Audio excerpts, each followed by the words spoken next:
Mesdames, Mesdemoiselles, Messieurs, merci de faire confiance à Clésado TV. Merci de faire confiance à Clésado Simple. Aujourd'hui, on va voir comment apprendre à la maison et réussir ses études, ses examens, ses concours ou même acquérir les connaissances sans un enseignant, sans être dans une faculté, un collège ou une école. Pour y arriver, nous allons voir comment garder une bonne santé, comment organiser son temps, quelle stratégie utiliser pour réussir à son examen. Commençons par le premier point. L'une des premières choses que nous pouvons conseiller est la conquête de la bonne santé. On doit observer strictement les règles d'hygiène, comme se laver les mains régulièrement, bien faire cuire les aliments, respecter les mesures de distanciation. Il est nécessaire de manger les aliments nous permettant de booster notre cerveau. Par exemple, les fruits comme le raisin, le cassis, la cerise, la mangue, la banane, la figue, etc. Après la santé, voyons comment organiser son temps. On va éviter de passer toutes les nuits blanches. Dormir tôt et se lever tôt est l'une des bonnes manières. La prudence n'est pas à négliger à l'approche de l'examen.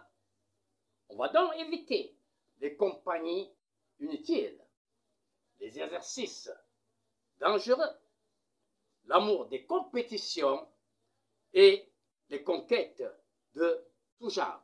Surtout, l'excès de cigarettes, d'alcool et les autres formes de stupéfiants.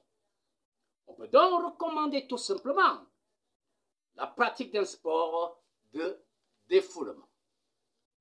Après avoir organisé son temps, il est donc idoine de mettre sur pied les stratégies pour réussir à son examen.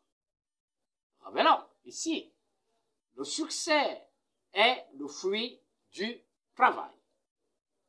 On doit être rigoureux envers soi-même, se discipliner soi-même, se reprocher de temps en temps soi-même, s'auto-conscientiser. Ici, l'ordre n'est pas à négliger. Dans les idées, dans la manière, dans la pratique, on ne va pas oublier de temps en temps les analyses, le raisonnement, nous permettant de s'auto-évaluer régulièrement. Les cours et les recherches personnelles doivent être pérennement reconstitués.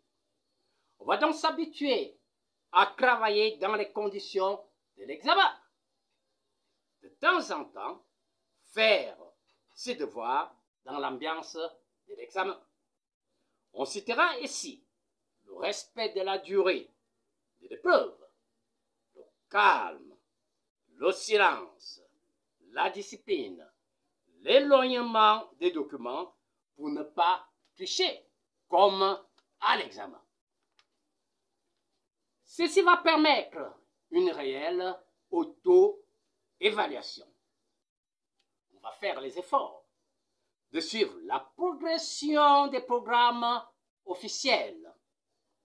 De temps en temps, comparer ses cours, ses devoirs, ses recherches avec les travaux des autres camarades.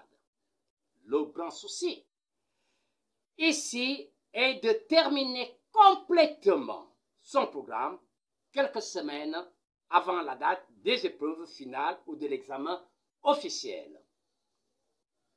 Par conséquent, un calendrier de travail et un emploi de temps personnel s'imposent. Les documents, les livres, les consultations des personnalités et ressources ne sont pas à négliger. L'aménagement de l'environnement du travail est important. La lumière doit être à notre faveur. L'ordre sur la table peut être d'un plus. Notons pour terminer que dans notre emploi de temps personnel, on doit prévoir les heures de distraction, comme des balades en plein air, écouter les mélodies qu'on aime et surtout éviter les boîtes de nuit. Bon succès à tous et à bientôt sur Pesado TV pour une nouvelle rubrique.